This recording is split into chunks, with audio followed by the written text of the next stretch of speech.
Chapter 1. The Last Firing Before Frost. The clay fought him this morning, and that was how Jew knew frost was close. He worked the wedge board with the heel of his hand, folding the gray mass over itself, ears tuned for the small tearing sound that meant an air pocket, a flaw, a future crack waiting 3 months down the road to ruin a good firing. Spirit clay always stiffened before the cold came. The earth key threading it thickened like blood in winter, and a potter who didn't respect that lost urns to spiderweb cracks he wouldn't see until he cracked the kiln open and found ash where a masterwork should have been. He'd lost 2 that way, years back. He didn't plan to lose a third. Past the shed door, the clay vein cut a pale seam across the hillside above his kiln, the only stretch of ground on the whole mountain where the dirt ran silver-gray instead of red. Everyone in the valley knew not to dig it for building or field walls. Clay pulled from anywhere else on the mountain fired like any ordinary pot, cracked or slumped or came out dull. Clay pulled from that seam, worked right, held something. Jew had never asked anyone what. His master hadn't either, or if he had, he'd never said, and now there was no one left to ask. The vein ran only while the ground stayed unfrozen. Come the first hard frost. A week out now, maybe less, if the wind off the ridge kept biting the way it had this morning. The earth would seal over, and the seam would go still until spring thaw. No more digging, no more spirit clay. Whatever he hadn't wedged and shaped by then, he'd be shaping with dead dirt until the mountain woke up again. He set the wedged lump beside 4 others on the board, wiped his hands on his apron, and let his eyes go, as they always did at some point in the morning, to the shelf above the workbench. The cracked jar sat there the way it had sat there for years, wedged between a chipped rice bowl and a stack of glaze tests nobody used anymore. A hairline ran from its shoulder down through the belly, old enough that dust had settled into the seam and gone the color of the clay itself. Merchants who came through in autumn always asked about it. The shape alone was worth something. Tall-necked, deep-bellied, the kind of silhouette that made a collector's mouth water even cracked. He always said the same thing, not for sale. When they pushed, he said less than that. He turned back to the wedging board. The jar could keep its silence. He had 5 more lumps to wedge before the sun cleared the ridge, and no time to spend on things that were already broken. "You're behind," Widow Sang said from the doorway, and did not wait to be asked in. She came the way she always did, black mourning sash still knotted at her waist, though her husband had been 3 years in the ground, a bundle of dried chrysanthemum stems under one arm for the shrine she kept at the crossroads. Jew had made that shrine's incense bowl himself, the first year he came to the village. It felt like 100 years ago now. "I've got 5 urns wedged," he said. "Frost hasn't taken the vein yet." "It will." She set the chrysanthemums on the corner of the bench, careful not to touch the clay. "My sister's boy died at planting. Old Chen's wife went in the spring flood. 2 waiting on you already, and winter hasn't started taking its share. You know what happens to the unheld dead." He did know. Everyone in the valley knew. The way they knew which fields flooded and which didn't. Not sect teaching, not scripture, just the plain fact of how things worked here. A body given to raw earth without spirit clay to hold it stayed restless. A body given a fired urn from the vein went quiet, the way his own master had gone quiet in the end. Ash and bone folded into clay that Jew had thrown himself. "They'll have their urns before the ground closes," he said. "I've never missed a season yet." "You've never had this many owed at once." Sang's mouth thinned. Her hand found the knot of her sash and worried it, the way it always did when her patience ran short. "The dead don't wait politely, Potter. Neither do the living who loved them." He didn't answer. Arguing with Sang was like arguing with weather, pointless, and it left you wetter than before. He reached for the next lump of clay instead, working it hard enough that his shoulders ached. 5 urns wedged, 7 more owed before spring sealed the vein, and a frost that could come tonight or in 10 days, depending on which way the wind turned. "Frost's close," she said again, softer now. her eyes on his hands. I can smell it. I can feel it in the clay. He said, and that, at least, they agreed on. She left the way she'd come, unhurried, the chrysanthemums still on his bench because she never took them back once she'd set them down. She went down the path toward the crossroads shrine, black sash catching the wind, and he told himself he had time. 5 urns wedged. Time enough, if the frost held off even a few more days, to shape what Sang's dead were owed. He was reaching for the 6th lump of clay, when the color on the mountain road caught his eye. A banner, red and gold, climbing the switchback toward his kiln, and behind it, moving unhurried and certain as men who had never once in their lives been told to wait, a party in sect black. His hands went still in the clay. Chapter 2. Cinderpeak Comes Calling. The clay under his hands had gone still, and if he waited any longer his hands would give him away, a man too shaken to work. Ju forced the heel of his palm into the lump once more, driving the last air pocket from the last urn he'd manage before they reached his gate. 6 banners. Could be a wedding party, lost on the wrong road. He already knew they weren't. Not lost, He said, to no one, and set the clay down on its board to skin over on its own. He wiped his hands on his apron rather than his trousers. Habit, the kind that mattered more today than most, and walked out past the kiln shed to where the yard opened onto the switchback. 8 of them, all told, 6 in the black of common disciples, walking 2 by 2 with the loose, unhurried step of men who had trained their legs not to show fatigue, and in front of them, a man in gray-shot black, with a red sash, silver at his temples, hands folded into his sleeves, as if the climb had cost him nothing. A banner-bearer walked a pace behind, the red and gold cloth hanging heavy and still in the cold air. Don't reach for a vessel, he told himself. Not the drying urns on the rack, not the shelf inside, not even the water jug by the door. A first-realm potter would have no reason to. He folded his own hands in front of him, let his shoulders round the way age and a lifetime of stooping over a wheel had actually rounded them, ducked his chin the way a man ducks before someone grander than himself, and waited at his own gate looking like nothing so much as an old potter who didn't get much company and wasn't sure what to do with this much of it.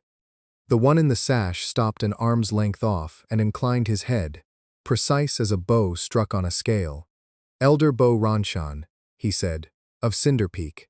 His gaze went past Ju to the kiln shed, to the long humped shape of the dragon kiln climbing the slope behind it, and the line between his brows smoothed the way a breeder's does over a good horse. That is a fine kiln. Old work. Whoever laid those flues understood a vein. My master built it. Ju said. Long time back, I just feed it. He let a little pride into his voice, the harmless kind, the kind that talked about kilns and never about what filled them. Your master. Bo said, turning the word over as if tasting it for a stone. And you are? Ju, potter.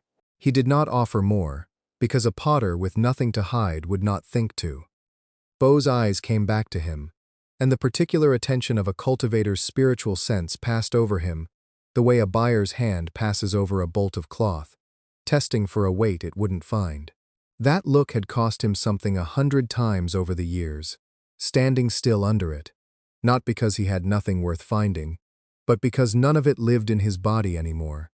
Whatever chi he had ever refined, he'd poured out of himself and sealed behind a glaze the day it was made.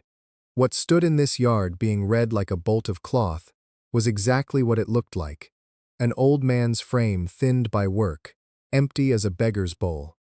Bo's attention slid off him, the way water slides off a fired pot, finding no crack to catch, and moved on to the kiln instead. We had our people out along this ridge in the spring. Bo said, as though continuing a conversation they had already been having. Surveying. There is a vein under this mountain, potter. A good one, old and deep, the kind that does not show itself twice in 100 li. It happens to run directly beneath your kiln.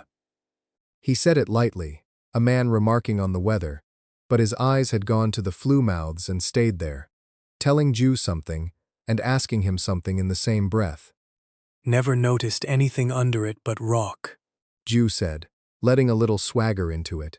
The pride of a man content that the ground held up his kiln and asked nothing further of it. No, Bo agreed.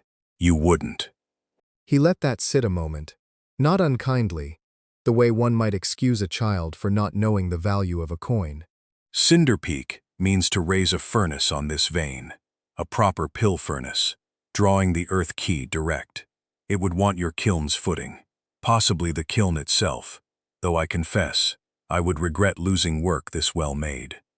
His hands stayed folded in his sleeves the whole time, as if the matter were already settled, and only the courtesy of informing Ju remained to be discharged. Something colder than the wind off the ridge went through him. A pill furnace drinking straight from the vein, not the slow give and take of a dragon kiln that fired and rested, letting the earth breathe between firings, but a mouth clamped over the vein and sucking without pause. Sang's well, the village wells, the spirit clay itself, every urn he'd ever fire again, drawn from a seam bled dry. He kept all of it off his face and let his mouth pull down at the corners, nothing more than an old man doing the arithmetic of losing his trade. This is all the trade I know. He said. 40 years at that wheel. Then perhaps you'll be glad to hear the sect pays fairly for land it takes an interest in. Bo said, and for the first time something sharpened under the courtesy. A blade shone just far enough out of its sheath to be understood. Sign the mountain over to Cinderpeak before the frost closes the road, Potter, and you'll be compensated, resettled, no ill will carried either way. Refuse, and the frost will close regardless, and next spring, we will simply come and build. The vein does not care whose name is on the deed. He unfolded his hands at last, only to gesture, a small, economical motion, and the banner-bearer stepped forward and planted the pole in the yard's hard-packed earth, red and gold snapping once in the wind before it stilled. I'll want your answer before the ground freezes. He turned without waiting for one, black robes swinging, disciples falling into step behind him down the switchback, and left the banner standing where he'd planted it, red and gold against the gray sky, as if the mountain already wore Cinderpeak's colors and only needed the paperwork to catch up. Chapter 3. What a Pot Can Hold. The banner was still up when Ju came out to bank the kiln's mouth against the night cold, red and gold gone dull under a sky already thinking about snow. He'd meant to leave it standing where Bo Ranchon planted it. Pulling up a sect marker before he'd even given an answer felt like inviting trouble faster than trouble meant to arrive on its own. But his hand found the pole anyway, and before he'd decided anything he had it out of the ground and laid flat behind the woodpile, cloth down, like something shameful. "You're not supposed to touch that," Tan said from the doorway, hugging her elbows against the cold, hair still sleep-flattened on one side. "Elder Bo left it standing on purpose. Means the mountain's spoken for." The mountain isn't spoken for until I sign something. Ju said, though he kept his eyes on the woodpile rather than her.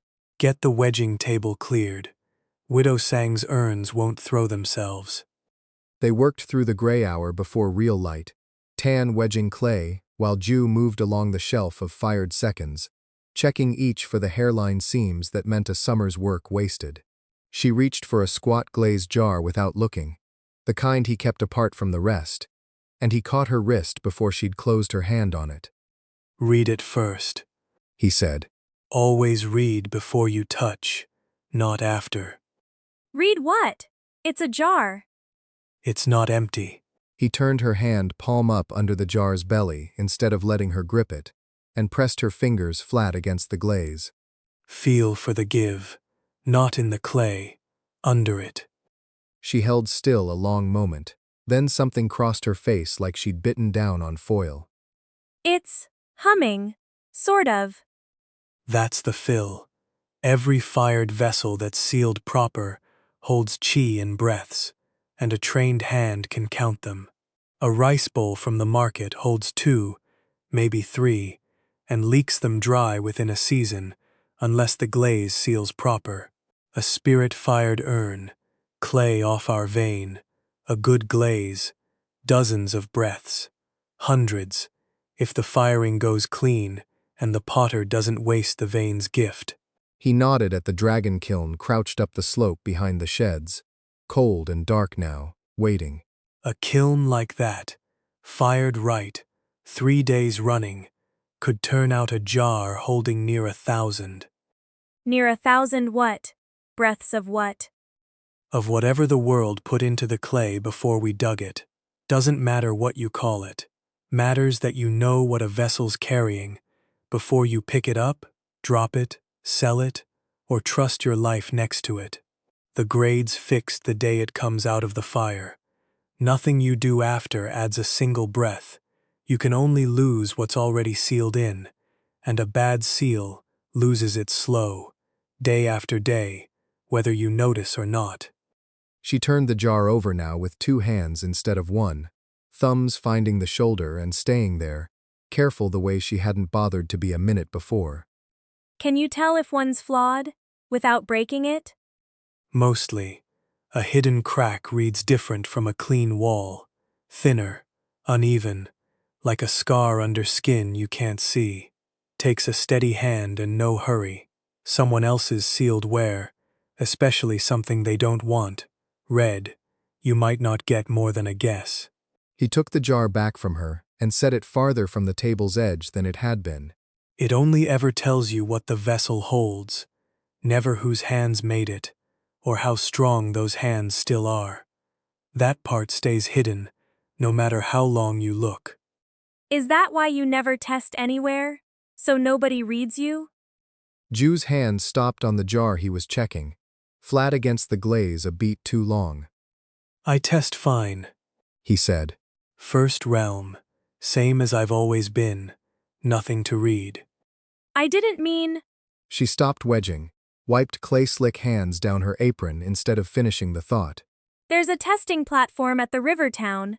Sect from downriver puts one up every autumn before the roads close. I could walk it in a day if I left before light. You've thought about the walking part already, I see. Not just the wanting. I think about it a lot. She admitted, not looking at him now either. I know how it sounds. Mud Village girl wants a sect banner. Everyone laughs, sends her home barefoot. It doesn't sound like anything to me. Ju said, and meant it more than she probably believed. But a sect finds you once. They don't stop looking. Every test you take, every banner you stand under, somebody writes your name somewhere it stays written. You want that following you the rest of your life. That's yours to want. I'm only the one who has to watch you carry it. She didn't answer that, just went back to wedging the clay harder than it needed, and he let her, because there wasn't a version of the rest of that sentence he trusted himself to say out loud. Widow Sang came up mid-morning with a basket of dried persimmons she pretended was the whole reason for the climb, though her eyes went straight to the cold dragon kiln and stayed there. 2 of my dead are still in the ground, unmarked. She said, not bothering with a greeting. You promised urns before frost, Potter, not banners in your yard. You'll have your 2 before the ground closes. Ju said. And the 5 after, if the vein holds long enough to fire them. If. She set the basket down like she was setting down an accusation. My husband's mother is still waiting on a jar to hold her in. 3 winters now. Because you fired for everyone else first. Don't let a sect banner be your newest excuse. It won't be. She held his eyes a moment longer than courtesy required. The way she must have learned to hold the eyes of every man in the valley who'd ever promised her something over a grave. Then she turned without another word and started back down the switchback, leaving the persimmons on the table, not like a gift, but like a debt marker, something to be collected on later. The basket sat forgotten where she'd left it. Ju did the sum he'd been avoiding all morning. 2 urns owed, 5 more promised, a vein about to be staked out from under him, and a frost that didn't care about any of it. He went back to the wedging table and started working faster. They worked past sundown, chasing the gap Sang had opened in him, wedging clay by lamplight until his shoulders ached, and it was full dark before he sent Tan down the mountain toward home. But when he carried the last of it in under cover for the night, her lamp was still bobbing on the wrong side of the yard, up toward the ridge instead of down toward the village. He nearly called out. Instead, he banked the workshop's low fire, pulled his coat on, and went after her quiet, the way a man moved around a kiln he didn't want to wake too early. He found her crouched behind a stand of frost-killed sumac at the ridge's shoulder, one hand pressed to her mouth like she was holding something in. Below them, where the mountain scrub gave way to the long flat shelf that fed his clay pit, lantern light moved in slow lines, men in black robes working the dark with mallets, driving pale wooden stakes into the earth at intervals his eye picked out, before his mind wanted to. The stakes ran straight, following the vein's exact turn under the hillside. I counted 11. Tan whispered, not turning around. There were more before I started counting. Ju didn't answer. He was doing his own counting, tracing the stakes with a potter's eye instead of a cultivator's. It was the only eye he had left to use. And the line didn't stop at the tree line.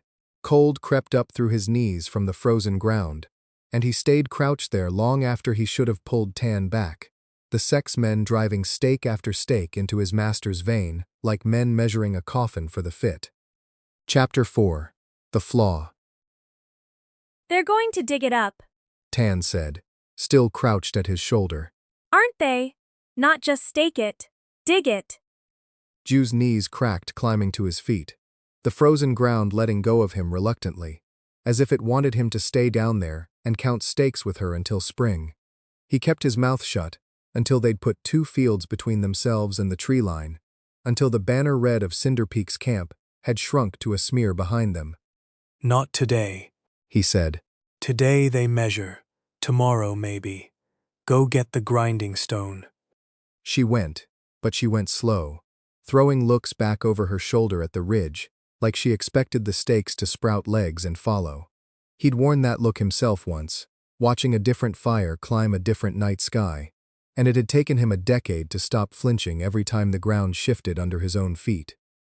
That was what decided him, not the stakes, the look. She'd crept out past curfew to count sect markers by moonlight because some part of her still believed caution was a thing you learned by being careful once and remembering it afterward. He knew better.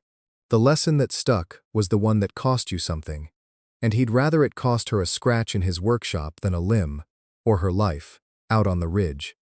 In the workshop, he pulled a cup off the reject shelf, squat, thin-walled, the kind of failure that happened to every potter 100 times over before he learned to stop making them. A hairline ran through the base where the clay had torn during trimming, barely wide enough to catch a fingernail. Watch the cup, He said. Not me. It's cracked. You're not firing that. Already fired. Watch it. He set his palm flat against the glaze and pushed, not the slow, patient draw he used loading a jar for storage, but a hard, deliberate shove, the kind of pressure he never let himself use on where he meant to keep. The cup drank the charge the way any vessel did, but a thin, dry creek crept in almost at once, ice testing itself on a pond, and he kept pushing anyway. Master Ju. Stand back. She didn't have time to. The cup came apart in his palm with a crack sharp enough to sting his ears, and the charge he'd forced into it didn't leak out slow and obedient the way a sealed vessel released. It dumped, all at once, a fist of pressure that threw shards outward in a ring and knocked a rack of drying bowls clean off the shelf behind her. Dust hung gold in the light from the door. Somewhere in the yard a chicken shrieked and bolted for the fence. Tan stood with one arm thrown up over her face, breathing hard, a thin line of blood welling along her forearm where a shard had caught her. That's... She stared at her arm like it belonged to someone else. You did that on purpose. You made it flawed on purpose. Every vessel holds what it holds until the seal fails, Ju said.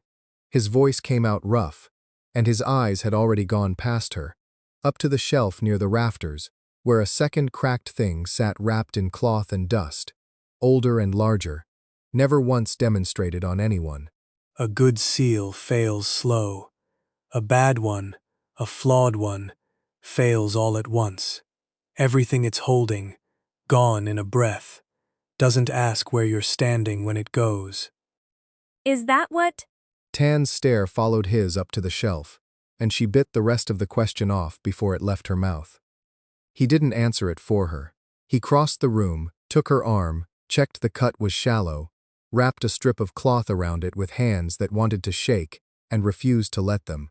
A cup and a scratch, that was the whole cost of the lesson, and it still felt like too little to set against 11 stakes driven straight through his master's vein.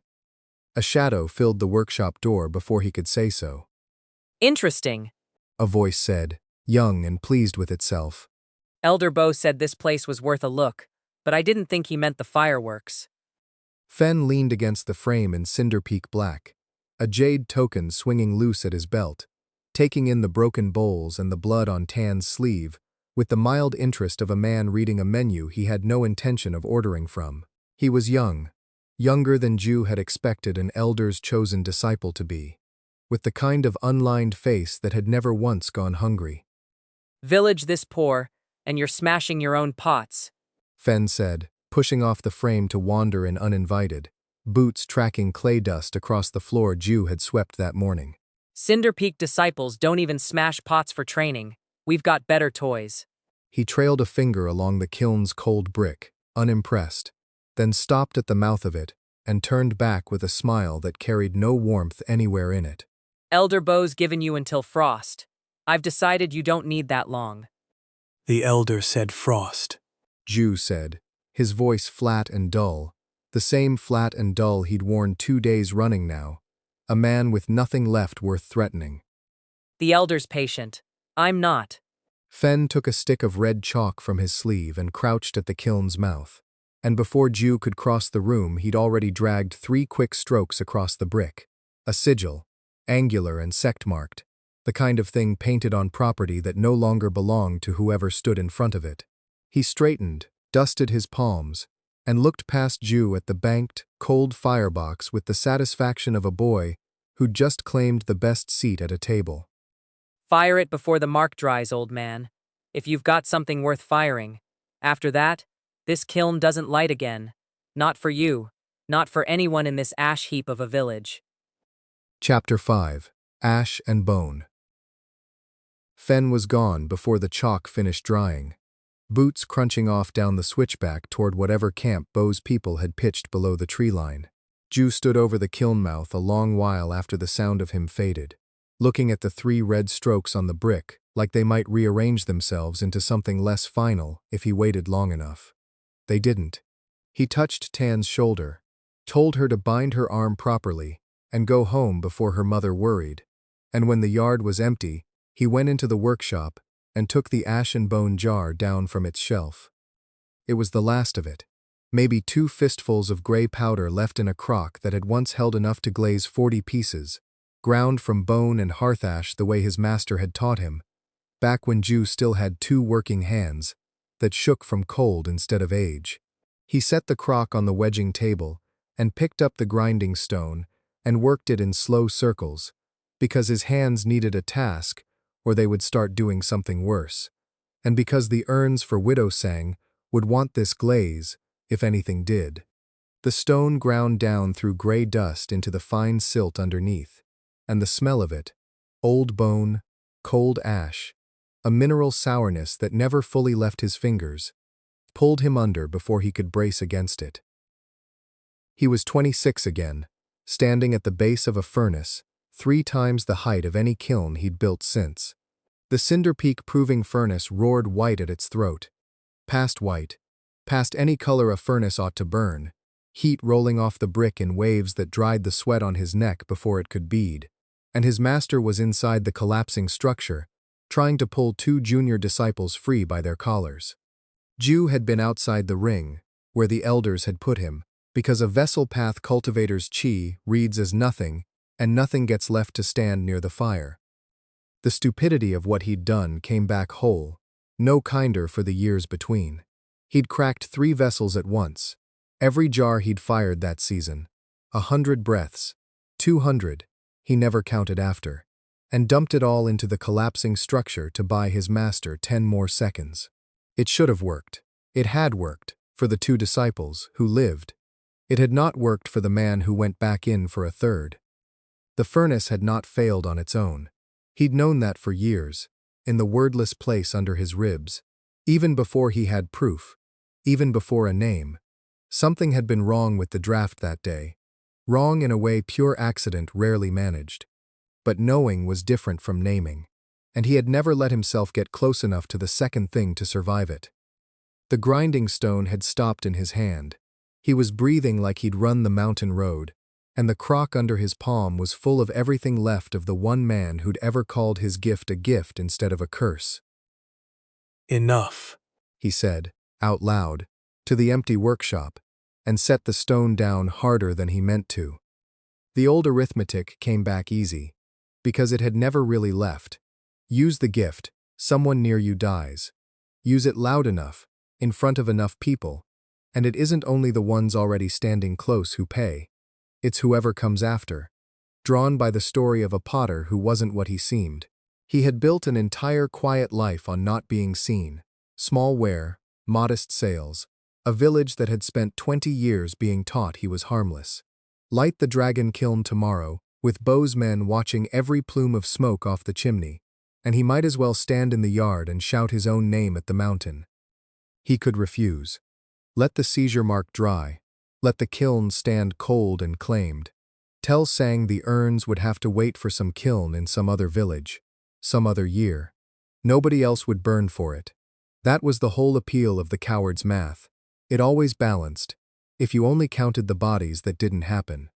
He was still working that math, turning the crock over in his hands like the answer might be written on the bottom of it, when Tan came back through the door without knocking, her sleeve rebound tighter than he'd left it, her face set in the particular way it went when she'd decided something and expected an argument.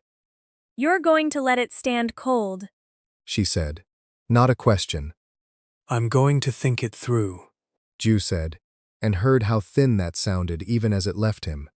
You've had all day to think it through. You've had years. She crossed the room and set her palm flat on the crock's lid, between his hands, like she meant to stop him grinding any more of it away. You told me a flaw shows up eventually. That a crack you don't fix, just waits for the worst moment to open.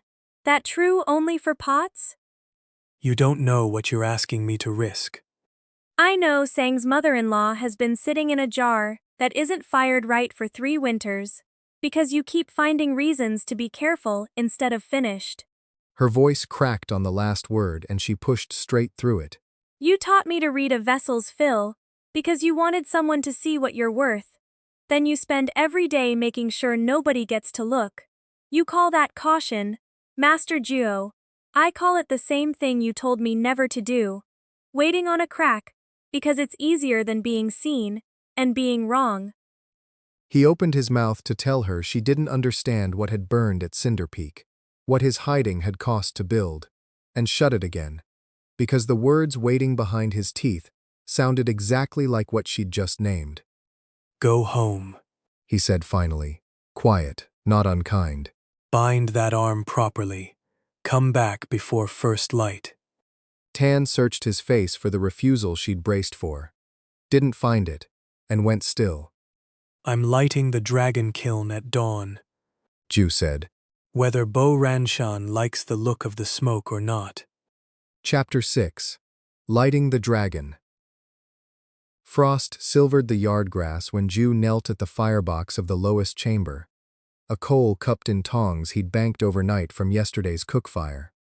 Behind him, the kiln climbed the hillside in 9 humped chambers of packed earth and brick, each one stacked to the throat with Sang's urns and a season's worth of commonware. Past this moment, none of it was his to take back. He set the coal against the kindling, waited for the first curl of smoke, and blew. Flame caught low and orange, then climbed white as the draft found it. Somewhere behind him a stick snapped under a boot, and he turned with the poker half raised before he placed the shape against the gray light. You said before first light. Tan said, arm bound in a clean strip of linen, sleeve rolled to hide it and failing. I'm not late. You're not. He said, and turned back to the fire, because if he looked at her arm any longer he'd start apologizing again, and there wasn't time to spend on it. Take the bellows on the second box. When the flame shows white through the spy hole, not orange, you stoke, not before. She dropped to her knees at the second firebox without another word, and for a while the only sound was the two of them feeding twin mouths of flame, working the fire up the hill one chamber at a time. This was the shape of a dragon kiln firing, the only shape it had. Once the blaze climbed past the third chamber, there was no smothering it early, without cracking every pot the fire hadn't finished cooking through. 3 days, chamber by chamber, coal and wood and the sweat of two people who couldn't sleep more than an hour at a stretch. Or the kiln gave him nothing at the far end, but shards and sang buried without an urn for a third winter running. He'd lit it. There was no unlighting it now. By mid-morning, his shoulders burned worse than the fire did. The wood he'd cut in autumn ran damper than he liked, and the fourth chamber's draft kept dying under too heavy a load. He'd stack it, the flame through the spy hole sinking from white back to orange and sullen, and tear half the split wood back out with tongs before his hands blistered, cursing under his breath while Tan held her chamber steady and didn't say anything about it. The fifth attempt caught. He allowed himself one long breath before checking the sixth. How do you know? Tan asked, over the roar, not looking away from her spy hole. The color. You never once looked at it wrong all morning. Because I've been wrong at every one of these holes at least 100 times before you were born, he said, and meant it as a kind of answer, though the flat look she gave the fire afterward said she'd decided it wasn't one. The banner Beau Ranshin had planted 3 days before still stood at the yard's edge, red and gold gone dull with morning damp, and Ju had made a point of not touching it, of not glancing at it more than the fire made him glance at anything. So when Beau himself came up the mountain road past noon with 2 disciples, trailing a respectful 10 paces back, gravel crunched under boots, and a voice already pitched to carry, reached the yard before the men did. You lit it. Beau said, stopping at the yard's edge with his hands folded into his sleeves, gaze traveling the length of the kiln's smoking spine, like a man counting coin he hadn't been shown yet. After Fenn's mark went up, I confess I didn't expect that. wasn't his kiln to mark. Ju said, not straightening from the third firebox, feeding a split log in at an angle that would carry the heat where he wanted it. Sweat stung one eye. He didn't wipe it. Beau came closer, the way a man walks toward something he's already decided he owns. He crouched at the spy hole of the third chamber, close enough that the color the flame threw across his face went from orange to white to orange again as the draft breathed, studying it with the care of a man reading a scale he half recognized and couldn't place.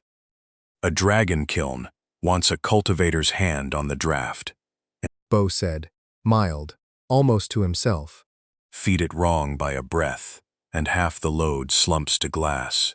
I've seen sect-trained fire masters lose a whole firing to a wind shift they didn't correct for in time. He straightened, brushing ash from his knee with 2 fingers, and his voice didn't change register at all when he added, You read as nothing, Potter. First realm, if that. And yet here you are, keeping 9 chambers in step, like a man who's done it 1,000 times. I have, Ju said, which was true, and offered nothing else, because it was also the only true thing he intended to give the man. Beau held his eyes a moment longer than courtesy required, the kind of pause that asked a question without spending the words on it, and then let it go, though nothing else about him confirmed he meant to. He turned instead toward the drying shelf beside the third chamber, where a run of squat urns waited their turn into the fire, Sang's dead among them, each one stamped at the foot before glazing the way Ju had always stamped them, out of habit older than the kiln itself. Beau's gaze dropped to the nearest one, stayed there. Cold dropped through Ju before his mind caught up to why. He hadn't wiped that chop from a single pot in 11 years, because no one who mattered had ever come close enough, kneeling, unhurried, to actually look. That's an unusual mark for a village kiln. Bo said, and crouched again, this time by the shelf instead of the fire, one finger hovering an inch above the small pressed sigil in the urn's clay foot without quite touching it. Where did you learn to cut a chop like that? Chapter 7. The Generous Offer. My father's mark. Jew said. Before him, his father's. A potter cuts what he's given, same as anyone else. It came out steady enough. He had practiced worse lies with less at stake. But Bo's finger stayed where it was, an inch above the pressed sigil, as if the answer hadn't quite landed, as if he meant to let it sit a moment longer before deciding whether to believe it. A family mark. Bo said, straightening. He brushed clay dust from his knee with 2 fingers, unhurried. There's a discipline to a good chop. Most village kilns press a thumbprint and call it done. He let that hang, then turned from the shelf entirely, as though the urns no longer interested him, a courtesy Jew didn't trust for a second. But I didn't climb this mountain to argue pottery with you, Potter. He walked toward the kiln's steaming mouth, hands folded behind his back, and studied the char and heat shimmer rising off the brick, like a man admiring a view rather than a firing he'd already tried to kill with chalk. You should know what's coming down this road behind me. Bo said. Not soldiers, diggers. Once the sect's furnace goes in, it draws from the vein without pause, day and night, until there's nothing left to draw. Your wells will go first, then the low fields, Sangs, and the Chen boys, and whoever else farms downslope of this ridge, dry within 3 years, by my engineer's own reckoning. He glanced back over his shoulder. I tell you this, not as a threat, as a courtesy. You strike me as a man who'd want to know exactly what he's protecting before he decides to protect it. Jew said nothing. His hands had found the edge of the drying shelf and gripped it, and he made himself let go before the grip became a tell. But it needn't come to that. Bo went on. You have a hand for this work that no First Realm body should have. I've watched you feed those fireboxes for 2 days, without a single wasted motion. Come under Cinderpeak's roof. Teach what you know of firing a vein kiln properly, and the sect restores your mountain when the furnace's use is spent. Coin besides, enough that you'd never wedge another lump of clay unless you wanted to. His voice gentled, the way a man's does when he believes he is being generous. No one need go thirsty. No one need lose their fields. All you have to do is stop pretending you're less than you are. It was, Jew had to admit, the closest thing to true kindness this man had in him, and it asked him to do the one thing that had gotten his master killed. He kept his eyes on the fire so he wouldn't have to keep them on Bo's face. At Bo's hip, half hidden under the fall of his outer robe, hung a stoppered gourd of pale jade on a braided cord, its neck bound in 3 seals of red wax, stamped over with characters Jew didn't recognize. He'd read 1,000 vessels in his life without meaning to. It was as natural to him as breathing was to anyone else. And his eye went to that gourd the way it went to every jar and cup and urn he passed, cataloging capacity, fill, flaw. This one gave him nothing. It sat behind its seals like a locked door behind a locked door, vast in a way he could measure only by how little of it reached him, the kind of vessel built to be looked at and never understood by anyone who hadn't made it. He'd need his hands on it, and time, and neither was his to take. His attention slid past the gourd to the token beside it, a flat disc of the same pale jade, no bigger than a thumbnail, threaded on its own cord, and worn soft at the edges from years against cloth. A sect elder's tally, the kind cut for men above a certain rank. He'd seen its twin before. 2 of them, actually, hung from the belts of the proctors who'd stood at the rail of the proving furnace the night it came down, watching the fire eat through scaffolding and disciples both, doing nothing, because proctors did not dirty their hands with a collapsing kiln.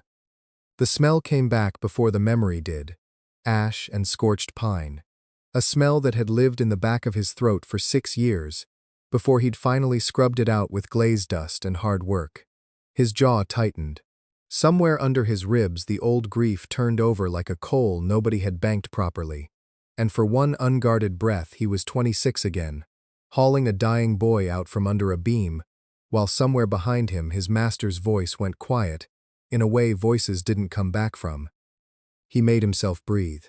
In through the nose, slow, the way he'd taught his hands to hold steady around a wet vessel no matter what his chest was doing. Bo hadn't noticed. He was still watching the kiln, still waiting for the yes he expected. Men like him rarely heard no, and mistook the pause before it for consideration. No. Ju said. No. Bo repeated, mild, as if trying the word for size. You understand what you're refusing. Restoration, coin enough to matter, and you'd let your neighbors go thirsty rather than take either. I understand you're telling me the furnace goes in either way. Ju said. You said so yourself. First day you stood in this yard. Whether I sign or don't, whether I teach you or don't. So there's nothing here to refuse, except the coin, and I never wanted it. Something moved behind Bo's composure then. Not anger, something colder and more patient. A man filing away a fact for later use rather than reacting to an insult. He looked at Ju the way he might look at a vessel whose fill didn't match its shape, some detail not yet accounted for. You're a stranger sort of potter, Bo said. I'll give you that much. He turned to go, robe stirring the ash at his feet, and paused at the yard's edge with his back half turned, as if the last of it barely required his full attention. The offer doesn't come twice. But understand, I didn't need your yes to begin with. I only offered it because a willing hand feeds a furnace better than a captured one. He looked back once, and there was nothing courteous left in it. Your kiln finishes its firing in 2 days. When it opens, whatever's inside it, the clay, the vein, you, comes to Cinderpeak. Sooner if you make it necessary. I'd rather it not be necessary. He walked down the slope without waiting to see what Ju's face did, and the smoke from the dragon kiln's third chamber rolled low across the yard behind him, already smelling faintly, underneath the pine and ash, of something starting to go wrong.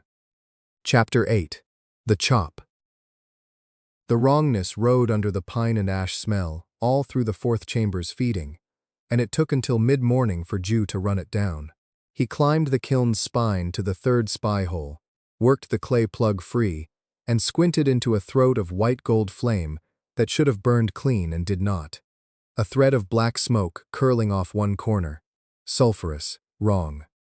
There, He said, mostly to himself, and reached in with the long poker to drag the offending log forward until its split face showed. A green knot of pine, weeping sap into a fire that should never have taken it. His own error, fed in half asleep before dawn, not Bo's men creeping the tree line with poison or grudge. He knocked it loose, let it burn out clean on the ash floor, and plugged the hole again. His shoulders dropped an inch he hadn't known they'd raised. Then, right behind it, came the colder thought. 2 more days of this, and he would not get to make that mistake twice, before something worse walked up the mountain road to correct it for him. He had no time to enjoy being wrong about sabotage. The firebox at his elbow wanted wood, always wanted wood, and Tan was 3 chambers down feeding hers with the steady, unlovely rhythm he'd beaten into her over 2 days of blistered palms. That was when Fen came up the slope alone, unhurried, hands clasped behind his back like a man inspecting a garden. Ju could not leave the fire. That was the whole cruelty of a dragon kiln.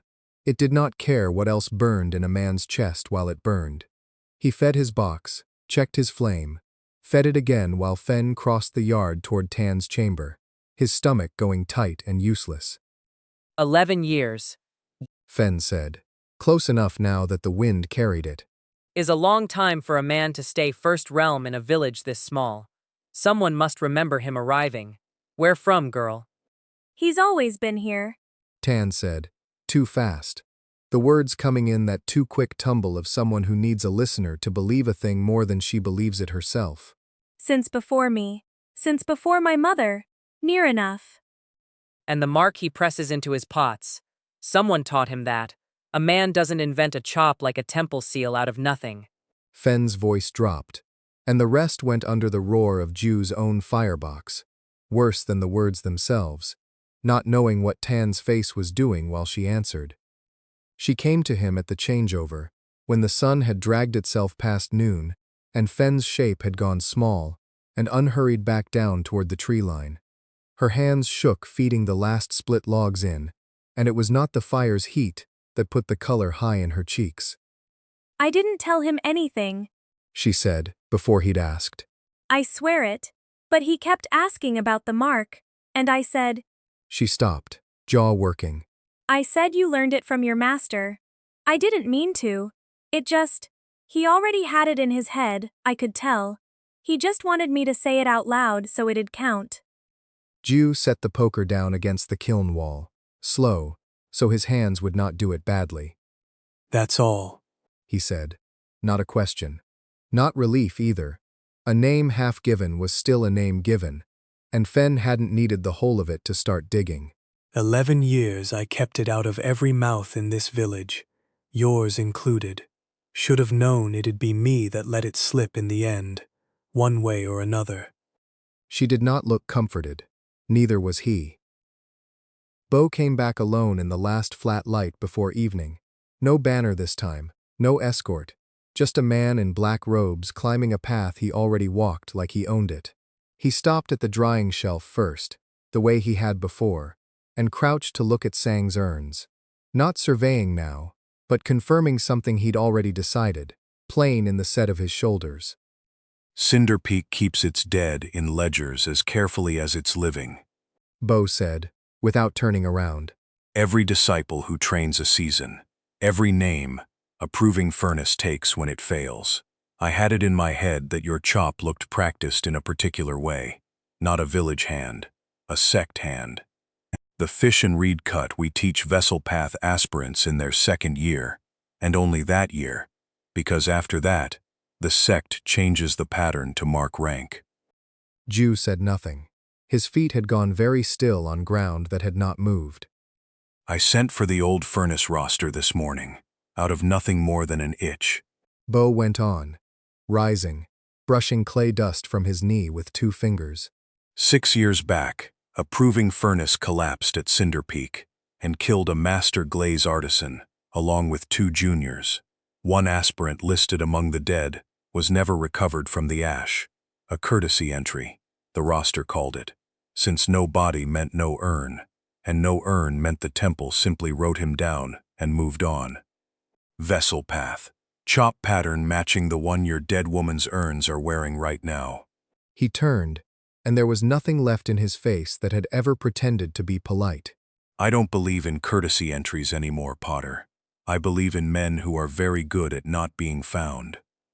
Smoke from the 5th chamber slid low across the yard, catching the last light gold, and Bo said the name like he was pressing a stamp of his own into wet clay. Wenju, He said. Tending his own grave, with a firebox in his hands. Did you think no one left alive would recognize what a dead man's work looks like? Chapter 9. What Burned at Cinderpeak. The name hit like a shard driven under a nail. Ju's hand found the loading paddle out of pure reflex, and he made himself set it back against the firebox wall instead of raising it, because raising it now would only prove Bo right about what he was. Wenju died 6 years ago, He said.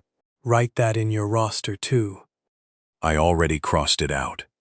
Bo's mouth curved, no warmth in it. Roster said unrecovered. I wondered, for a vessel path aspirant, what does that even mean? No body burns clean enough to leave nothing. Now I know what it means. You walked out the back gate while the proctors were still counting the dead. Kept walking until you found a mountain. Nobody from Cinderpeak would climb after you. Tan had gone still at the 4th chamber's spy hole, the feeding rod slack in her hands, looking at him the way you look at a familiar house after an earthquake, checking which walls are still standing. You came up here to seize a mountain. Ju said. You didn't need my name for that. No, but I like knowing what I'm taking. Bo stepped closer to the fifth chamber's heat, unbothered by it, hands loose at his sides. 6 years. You've kept a question locked behind your teeth. I can see it on you right now, plain as a brand. I'll give you the answer. You've earned that much, if nothing else. The old fire crawled up Ju's throat before he could stop it. Not heat from the kiln. The other one. The one that had lived banked under his ribs since he was 26. He wanted to say no and mean it. He wanted, more, to hear it. Say it then. I was 4th seat that season. Your master ranked me behind 3 boys with half my talent, because none of them frightened him. Bo said it the way another man might report the weather. Flat. Already decided long before tonight. I adjusted the draft valve 2 turns past its mark. A furnace tending itself finds its own balance eventually. Usually. Yours didn't, because I went back at the 2nd hour and turned it again. I didn't think it would take the whole chamber. I thought it would take him down a seat, and I would move up one, and that would be the end of it. Silence took the yard, deep enough that the 5th chamber's fire breathed on through its spy hole, steady, indifferent to what had just been confessed 12 feet from its mouth.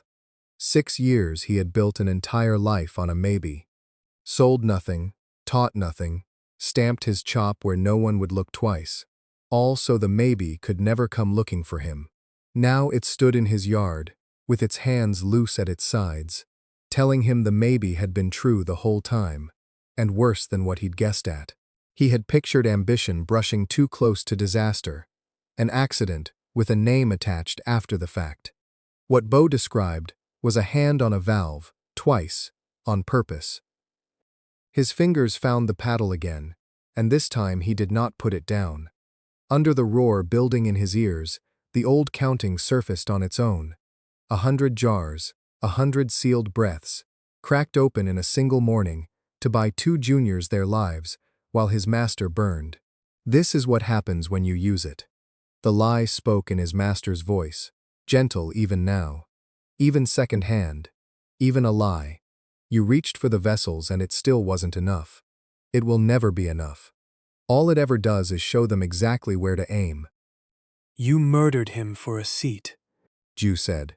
His voice came out level, steadier than he'd braced for. I made room. Bo said. The mountain rewards the ones willing to make room. You've spent 6 years learning the same lesson from the other side of it. Hiding here, wasting a vessel path gift on funeral pots for peasants who'll never know what they're burying. Tell me I'm wrong. He wasn't. That was the unbearable part, the part that kept Ju's hand locked around the paddle instead of swinging it. 6 years of pots for the dead, and not one of them had ever owed him a thing for it. He'd told himself that lie so long he'd nearly believed it. The truth underneath was smaller and uglier. He never wanted to stand where his master had stood again. Never wanted to be worth killing. Ju. Tan's shout cracked in the middle of his name. Ju. He's not talking to hear himself. She was right, and the rightness of it landed a half-breath too late. Bo had already turned from the fire, already lifted 2 fingers toward the tree line where his men waited in the dark beyond the banner stake, and the gesture was so small, so unhurried, that it took Ju a full heartbeat to understand it wasn't idle. Fen peeled off the shadow at the yard's edge, like he'd been waiting 6 years himself for exactly this permission, and 2 more shapes moved with him, fanning wide around the kiln's flank toward the drying shelf, where the last of Sang's finished urns stood cooling, and toward the girl who had just called Ju's name. You're frozen. Bo said, almost gentle, almost kind, watching Ju's hand shake on the paddle and do nothing else. You always were. That's what killed him, in the end. My valve only started it. Your hesitation finished it, and you dressed it up as caution. He did not raise his voice for what came next. He didn't need to. Take the kiln. Take whoever's standing near it. He won't lift a finger to stop you. He never has. Chapter 10. Contamination. Which one? Fen said, already walking. The fat one or the tall one? He didn't wait for an answer. He put his shoulder into the fuel shed's plank door, and it gave on the second hit, the crossbar splitting where the wood had dried thin over 11 winters. Jew's paddle was still in his hand, and his hand was still not moving. Beau's words sat in his chest like a swallowed coal. He never has. And for 3 heartbeats the only thing his body did was breathe. Then the second man went for the drying shelf, where Sang's greenware urns stood racked in rows, waiting their turn into the 9th chamber, and Jew's feet were moving before his mind caught up to them. Get off! Tan's voice cracked on the second word. Not fear, but fury. Fists coming up instead of feet going anywhere, and that was worse. He reached the shelf first. He got both hands on the nearest crate of stacked urns. 6 of them. Unfired clay soft enough to dent under a thumbnail. 3 winters of Sang's dead waiting inside them, and hauled it against his chest like he could make his body a wall. The man shoved him. It was not a hard shove. It didn't need to be. His knees buckled the way they always buckled now. The strength banked into 100 jars on a shelf, and none of it left in his arms. And he went down into the mud with the crate splitting under him, and 2 urns rolling loose and cracking against a fire log. The sound they made, a soft, final crunch, clay giving up its shape, hit him harder than the fall had. Careful with the smoky one. Fen called from the shed, dry with laughter, tipping the sealed fuel jar over the split firebox's reserve stack. Something dark and slow poured out of it, catching the wood in a sheen that had no business on kiln fuel. Pine pitch, maybe. Or worse, tallow gone rancid. We wouldn't want the old man's little masterpiece coming out crooked. Jew was up again before he'd decided to be, mud to his elbows, and the shape of it landed in him cold. Not fire the shed, not smash the kiln outright, foul the feed. The 4th firebox onward would draw wrong. The 9th chamber would come out warped and gray and worthless. 3 days of unbroken burning, ending in a kiln of ruined vessels, and a story already written. A first-realm potter who couldn't even manage his own craft. Clean, deniable. And it would work whether or not he ever admitted what he was. He went for the jar. He got 2 fingers on its neck before the second man's forearm caught him across the collarbone and put him back in the mud, and this time, he stayed down long enough to taste blood where his teeth had caught his lip. Leave him alone. Tan had a fire poker in both hands now, wild, badly balanced, and for one terrible second, she looked ready to actually swing it. She didn't get the chance. The man who'd shelved the crate closed a fist in the back of her jacket and hauled her half off her feet, the poker clattering from her hands, and her kicking found nothing but air. No ground, no shins, no purchase, just her own boots swinging useless beneath her. Bring her. Fen said, not even looking, upending a second jar into the reserve pile. And 2 of the pots. Elder wants him choosing between his fire and his people, not standing here arguing about which. Jew got to his knees. The world tilted and steadied. Every plan his mind reached for came back the same shape. A charged jar sat on a shelf in the workshop. Breaking its seal in front of these men would end the only lie that had kept the village safe from Cinderpeak's full attention for 11 years. And it wouldn't even be fast enough. The man already had Tan half over his shoulder and was walking, and the kiln's 4th firebox needed feeding in minutes, or the wrongness in that fuel pile became the wrongness in the flame. He chose the fire.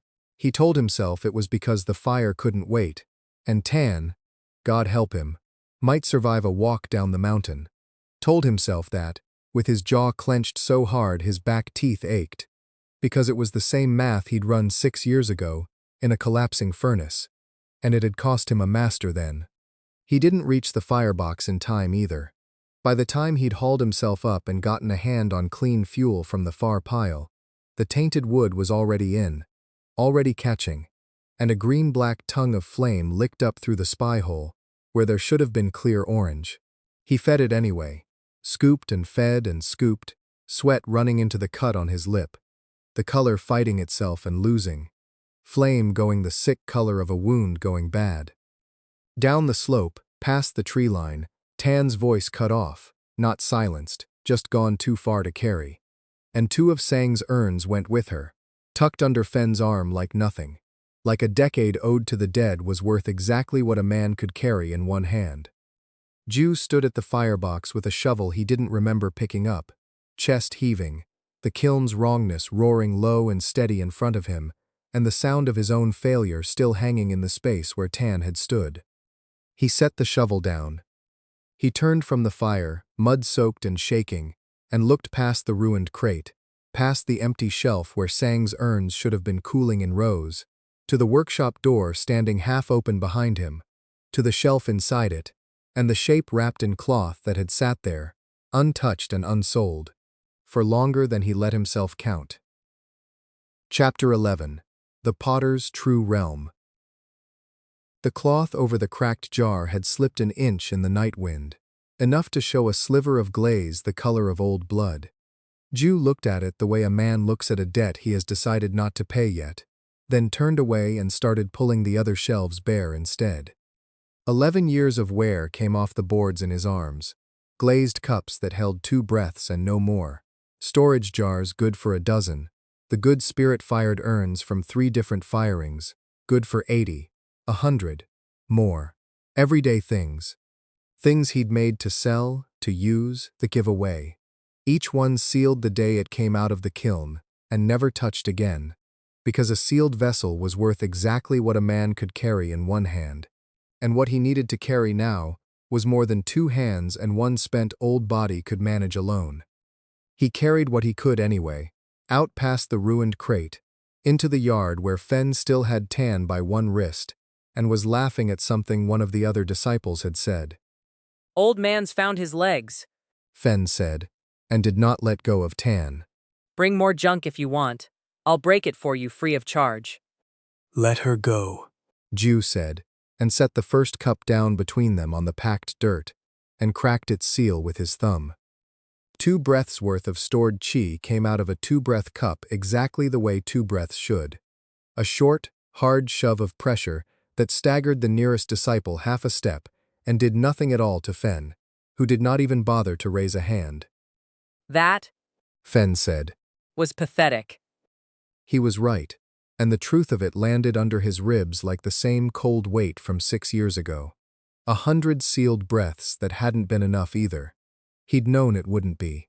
He'd needed to see it fail before his hands would believe there was more to spend. He knelt and broke 3 jars at once. The good ones. The spirit-fired urns from the firing 2 winters back. 80 breaths apiece, banked and sealed, and never once touched. The closest thing to savings a potter who didn't trade in silver ever kept. Chi came out of them in a rolling wall, dirt and ash lifting off the yard in a ring, and this time, the disciple holding Tan's other arm went down hard enough to lose his grip, and Tan wrenched free and threw an elbow into Fenn's ribs on her way out that made him grunt for the first time since he'd arrived on this mountain. Joe. She started, already moving to help him up an armful of jars he hadn't fallen carrying. Go. Jew said. Get behind the kiln. Now. She went. That was the whole victory, and it lasted exactly as long as it took Fenn to straighten up, 1 hand pressed to his side, his face gone from amused to something flatter and worse. You're going to regret spending everything you own to save 1 girl. Fenn said. He wasn't wrong about that either. Jew looked down at what was left on the ground around his feet. Cracked and empty vessels, wet clay dust, 11 years broken to shards in the space of a few breaths of his own, and his throat closed around it, nothing left to glaze over and hide it behind. He had made every one of those pieces with his own hands. He would never make their equal again, not with the vein 2 days from freezing shut, and his own strength what it was. But Tan stood behind the kiln with her arms shaking, and her eyes still open, and that was the ledger he'd chosen to balance. He could stand the cost of it. He reached for the last of the jars in his arms, to finish what he'd started on Fenn's men. He did not get the chance. Bo Ranshin came up the path without hurrying, robes clean, hands folded behind his back as if he were still touring a kiln shed for the pleasure of it. He looked at the wreckage in the yard, the broken vessels, his own disciples on the ground, Fenn holding his side, with the mild, unbothered interest of a man reading a report he had already guessed the ending of. Impressive. Bo said. Truly, a vessel cultivator's whole hoard, spent in one afternoon, to save an apprentice who isn't even yours by blood. He shook his head, almost gently. You should have spent it on me 6 years ago. It might have mattered then. Jew had nothing left in his hands to answer with, and for the first time since dawn, that was exactly what he was. An old man's body, hollow and shaking, no vessel within reach worth breaking. He thought of the workshop shelf, and made himself not look toward it. Not yet. Bo drew the jade gourd from his belt. Up close, unsealed at last, Jew's vessel sense finally found purchase on it, and recoiled from what it read. A mouth built to swallow chi, open and hungry and bottomless, nothing like the fired clay he knew how to make. Bo set it against the bare ground between the stakes his men had driven days before, and the vein answered. The dirt did not shake. It sank. A slow, sickening give, as if the whole hillside had exhaled, and would not draw breath again. And through the soles of his feet, the mountain's chi began pouring sideways into that small jade mouth, a current no cracked cup or spent urn had ever been built to match. You've been very brave today, Bo said, not looking up from the gourd, his voice gone soft, almost fond. Do it again. I'd like to see what else you have. Jew had nothing else. The shelves behind him were bare, the yard was full of broken clay, and the vein was already running out through Bo's hand faster than the frost could ever have taken it. Chapter 12. One vessel left. The ground under his knees kept sinking, a slow give, like a breath let out, and never drawn back, and it would not stop for wanting. Jew pressed his palms flat against the dirt to hold himself up, and the give came through his skin anyway, threads of warmth unspooling out of the clay bed, out of the mountain itself, streaming toward the small jade mouth clutched in Bo's fist. Faster now. Gathering. You've been very brave today, Bo said again, softer than before, the way a man praises a dog for a trick it can no longer refuse. Do it again. There was nothing left to do again. He knew it the way he knew the weight of a pot before he lifted it, by the absence where the answer should sit. The shelves were bare. The yard was a field of shards. His hands, when he looked down at them, were a stranger's hands, blistered, shaking, nothing left in them to break. He looked anyway. He crawled to the nearest ruin of a bowl and closed his fingers around a fragment still holding half a breath of stored chi, willed it toward the gourd the way he'd hurled cup after cup at Fen not an hour before. The shard crumbled to grit in his palm without so much as a spark. Half a breath was nothing against what Bo was drinking. It had never been going to be enough, and some small cold part of him had known that before he tried. The kiln groaned behind him. He turned. Through the fourth chamber's spy hole the flame had gone from a clean gold to a starved, guttering orange, drawing wrong, drawing shallow. The draft that should have pulled straight and hard off the vein, now fighting Bo's gourd for whatever the earth still had to give. 2 more days of firing left in that kiln, Sang's urns stacked in the unfinished chambers behind the fire, and the vein feeding it was being poured out through a hole the size of a thumbnail into Cinderpeak's hand. Jew. Tan's voice, from the tree line, ragged from running. She'd shaken loose of whoever had walked her down the slope, or been let go once he was of no more use as leverage, and now she was scrambling back up through the yard's wreckage, with her sleeve stuck dark to the cut on her arm. Jew. Get away from him. There's nothing left to give it. I know, He said, and the words came out flatter than he meant them, all the fear scraped off by exhaustion. Then come away. She caught his sleeve, grip shaking harder than his. You already… She stopped, started over. Quicker this time, like the words might not hold still long enough to finish. Look at the yard. Look what you already gave. For me, that's enough. It has to be enough. Even if it didn't work, it has to still count. It didn't work. That was the part she wasn't saying. The part sitting in her eyes when hers slid past him to the kiln's failing draft. To Bo, standing untouched in the middle of the ruin, Ju's whole life's work had bought for exactly one girl's freedom and nothing else. He had spent 11 years of wear in an afternoon, and the mountain was still going out through a jade mouth no bigger than a plum. He pulled free of her, loosening her fingers one at a time instead of tearing away, and walked into the workshop. The shelf inside was not bare. He had lied to himself about that too, standing in the yard telling Bo he had nothing, telling himself the same thing for 6 years running. One shelf, high up, out of easy reach, held a shape wrapped in oilcloth that he had built his whole hiding around never touching. He took it down now with both hands, the way he might have carried his master's actual bones, and set it on the workbench, and drew back the cloth. The jar was exactly as it always was. A crack ran from the shoulder to the base, hair-fine, the kind of flaw that in any other piece he would have thrown back into the reclaim bin before the second firing. His master had fired it anyway, on purpose, and then spent 10 years. Ju didn't know how many breaths, only that his master had fed it a little more every season, the way another man might feed a debt he meant to die owing, filling it past anything a sound vessel could have survived holding. A decade sealed. Near 1,000 breaths, by the reed of it under his palm, more than the dragon kiln's own masterwork capacity, packed into a shell built to fail. His master's last work. The only whole thing left of him besides the ash dew ground into glaze, and the chops stamped into every urn on the drying shelf. Break it, and there was nothing of his master left in the world that wasn't already burned or buried.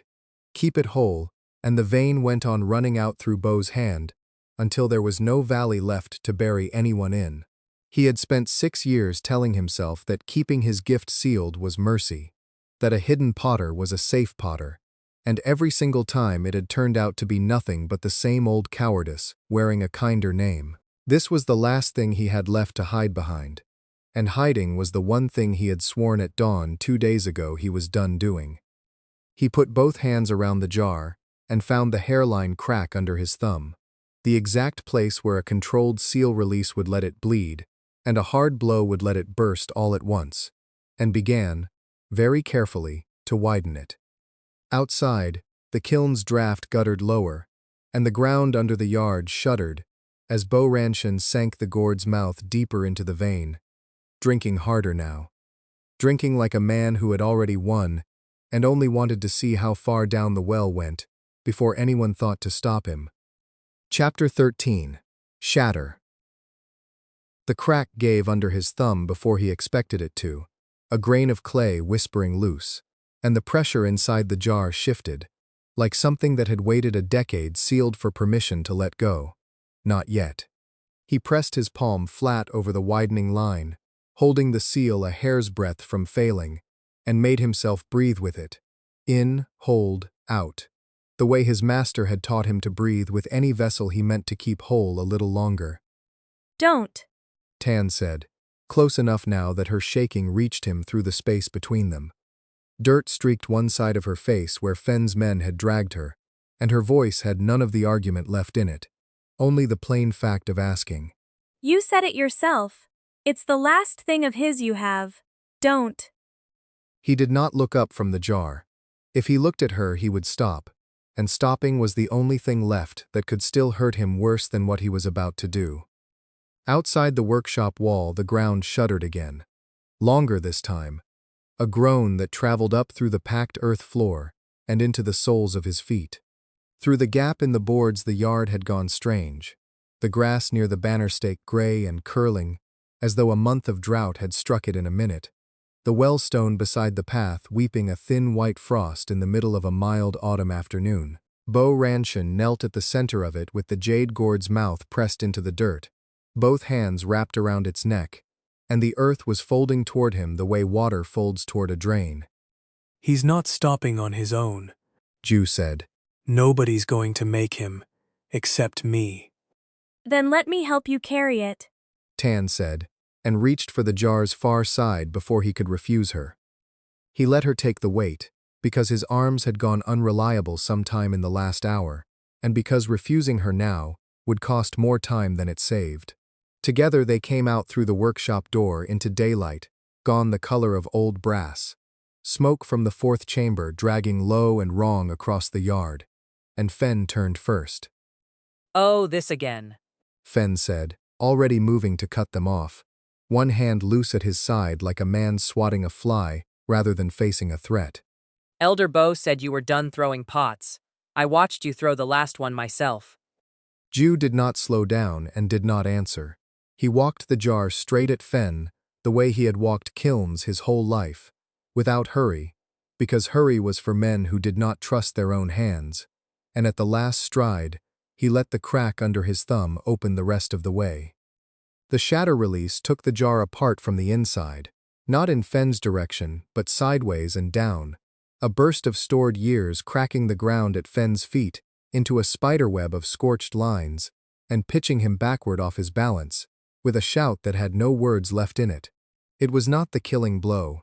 Jew had aimed it wrong on purpose, a controlled bleed off the edge of the charge, rather than the whole weight of it, because the jar was not for Fen. Fen went down clutching a blistered hand, and did not get up fast enough to matter. Go. Tan said, already peeling off toward the fallen boy to keep him down, which was its own kind of help. Jew hadn't asked for it and wouldn't have known how. That left the distance between Jew and Bo Ranshan, and the ground between them buckling with every pull the gourd took from the vein below. You emptied your shelves for the girl. Bo said without turning, as if Jew's weight arriving behind him were only a change in the wind. I wondered what you'd spend for the mountain. He glanced back over his shoulder, and something in his face, not fear, not yet, but the first crease of a man recalculating, caught on the jar cradled ruined and open in Jew's two hands, its glaze crazed white with the pressure still building inside it. That's old work, older than the rest. It's the last thing he ever made, Jew said. You don't get to have it either. He closed the gap at a dead run, which his body punished him for immediately, muscle gone thin as string, breath tearing. But a first realm nobody running scared was exactly what Bo expected to see, and expectation bought him the last 3 strides. Bo's guard came up a half-second late, one hand lifting from the gourd's neck to meet him, and in that half-second, Jew drove the jar's mouth down onto the gourd itself, onto the exact seam where its drinking throat met the earth. The jar's crack finished what his thumb had started, near 1,000 breaths of stored chi, 10 years sealed and never once spent, dumped themselves whole into a vessel, already gorged past its limit, and still pulling. The gourd had no room left to hold what it was drawing, and no room left for what Jew had just poured into it, and it did the only thing an overfull vessel, with nowhere to put the flood, could do. It broke, and it took the connection with it. The recoil came off Bo Ranshan like a struck bell, light and heat both, a shockwave of raw earth ki, with nowhere left to go, finding the shortest path back through the hand that had been holding the throat of the vessel. He was flung backward across the yard, jade shards scattering in a burning arc, the seized ground under him cracking open, along the same spiderweb pattern that had taken Fen's feet out from under him, only wider, only deeper. He did not get up. His chest still moved, shallow, but the hand that had held the gourd hung wrong at the wrist, and the sureness that had ridden his face since the first day on the mountain road was gone from it entirely, nothing left in its place that Jew could put a name to. The backlash rolled outward across the whole yard in a wave of scorched air, curling the last green off the banner stakes grass, blistering the paint on the drying shelf posts, and Jew threw an arm up against the heat, the wave of it passing over him like the mouth of his own kiln, on the first morning of a firing. Behind him the dragon kiln did not so much as flinch. It had been built to hold the veins steady through 3 unbroken days, chamber after chamber channeling more raw earth ki than any gourd could swallow in an afternoon, and the wave that had thrown a Cinderpeak elder across his own yard rolled up the hillside and simply found nowhere in that ancient brickwork willing to break. The ground beneath the yard let out one long settling groan, like a held breath finally released, and went still. Whatever the vein had been giving up in panicked gulps to the gourd's mouth, it stopped giving. Jew. Tan's voice cracked across the yard on just his name, one hand still pinning Fen's wrist to the dirt, the other pressed flat against her own chest, as if that alone could hold her together. He did not answer her yet. Past Beau's crumpled shape, the fourth chamber's spy hole showed flame gone, from green-black back to the clean orange-white of a firing running true. Whatever else had just broken, the kiln had not stopped, and would not for 3 more days, no matter who was left standing in the yard to tend it. Behind him, the drying shelf held 2 of Sang's urns, cracked and half-finished, under a sky gone the color of a wound. Chapter 14. Frost. Ju crossed the yard to her over broken stakes and drying shelf splinters, his knees loose under him the way an emptied jar goes light. All the walls still standing, nothing left inside to hold up. Tan's palm stayed pressed flat to her collarbone. No wound under it, just the place a held breath had finally let go, he found when he pried her fingers back to check. Whole. I'm fine, She said, before he could ask. Fen let go the second the ground opened under him. He's not fine. Fen lay pinned under her knee, dirt caked into the corner of his mouth, his stare fixed past both of them on Beau Ranchon's crumpled shape near the kiln's face, the look of a man clocking which way his own future had just been carried off. 2 of the disciples who'd hauled Tan down the slope came back up it without their banners, without their nerve, and lifted Beau between them by the arms. His broken wrist hung wrong. He didn't look at Ju once. Not finished. Beau said, thick-tongued, to no one in particular, as they carried him past the shattered gourd's black scatter in the dirt. It came out less a threat than a man checking a wound was still there. Ju didn't answer him. Whatever this had cost Beau, it hadn't cost him the certainty, and that, more than the wrist or the ruined gourd, was the part Ju couldn't afford to look away from. Ju let Fen up. The boy scrambled backward 3 steps before he found his feet, and then he ran. Nobody called after him. Cinderpeak would have an account of this by nightfall, and it wouldn't be Ju's version of it. The yard settled into a quiet broken only by the 4th chamber's fire, working steady behind its spy hole, orange-white and unbothered by what had just happened 6 feet from it. He stood in the ash and the flattened stakes, and made himself take stock the way he'd once been trained to read a kiln load. What stood, what cracked, what was gone past saving. Every vessel he'd owned, spent. His master's jar, spent. 2 of Sang's urns, crushed under Fen's boots sometime in the scramble, beyond any glaze in the world. What stood? Tan. The dragon kiln, unbroken, still burning. Himself, hollowed but upright. The sums didn't balance, and he didn't try to pretend they did. You're still on the clock. Tan said, nodding at the kiln, when he hadn't moved in a while. 2 more days, whether we want them or not. She was right. The firing didn't care what had almost happened in the yard around it. He picked up the poker he'd dropped sometime in the last hour, and went to the 4th firebox, because a fire, unlike a man, could still be fed correctly if you paid attention. The next 2 days passed the way the good ones always had. Badly enough to be honest work, not so badly that either of them broke. No banners came up the road, which told him nothing except that Cinderpeak was choosing its own hour instead of announcing one. Word must have traveled down faster than Fen could run it, that the elder had gone home on 2 men's shoulders, with a hand that would set crooked. Ju and Tan fed the fireboxes in turns. They slept in scraps and said little that wasn't about draft and flame color. There wasn't much else worth saying that the last 2 days hadn't already said louder than words could. On the 3rd dawn the kiln went quiet. They let it sit a full day more to cool, before Ju pulled the seal brick from the 9th chamber's mouth, with hands that still shook, less from strength spent than from what he might find. The urns came out whole. Not all of them. 2 greenware pieces Fen's men had dragged and dropped were beyond firing now, cracked past any glaze he owned to mend, and he told Sang so plainly when she came up the mountain path with her shawl pulled tight against the morning's bite. But the ones that had ridden the 9th chamber through everything the yard had survived stood in a row on the cooling floor, glaze settled deep and even, feet true, not one hairline flaw in the lot. 3 winters late. Sang said, running a thumb along the rim of the first, the one for her husband's mother. She didn't say thank you. She never had, not once in 11 years, and he'd stopped expecting it. Better late than never asked for. 2 more owed. He said, Come spring, first firing, before anything else goes in that kiln. I'll hold you to it.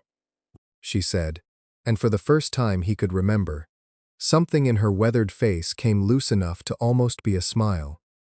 That night the first frost came down hard and clean, whitening the clay pit's rim, sealing the veins' exposed face under a skin of rime that wouldn't crack again until the thaw. He walked out at dawn and found the ground gone hard as fired stone underfoot, the mountain closing itself the way it did every year, indifferent to what had nearly burned it down from the inside. Tan found him there. The river town's autumn platform runs 1 more week before the roads shut too. She said. I'm going. He didn't reach for the old argument. Stay small, stay hidden. A name unspoken outlives a name that draws lightning. He'd spent that argument along with everything else in the yard 2 days ago, and it hadn't bought him anything worth keeping. Take the good boots, he said. and don't hide what you can do in front of the proctors. Waste of a testing platform. Her mouth worked like she'd braced for a fight and hadn't gotten one. She hugged him fast and hard, said nothing that would keep, and was down the frozen road within the hour, boots crunching until the bend swallowed the sound.